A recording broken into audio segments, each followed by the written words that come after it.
Mula sa pagiging sidekick ni Cardo Dalisay sa sikat na teleseryeng FPJ ang probinsyano, ngayon binata na at napakagwapo ni Simon Ezekiel, Onyok Pineda.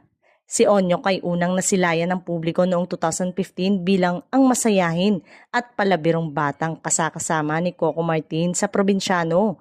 Sa kanyang edad, agad siyang minahal ng mga manonood dahil sa kanyang likas na karisma, galing sa pag-arte at natural na pagkamakulit.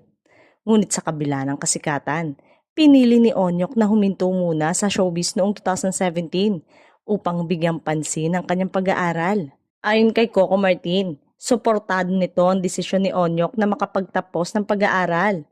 Open naman daw ito sakaling gustuhin muli na makasama sa Batang Quiapo. Dagdag pa ni Coco, mahusay si Onyok kaya tiyak na marami ang mag-aabang sakaling muli silang magsama at maging sidekick niyang muli.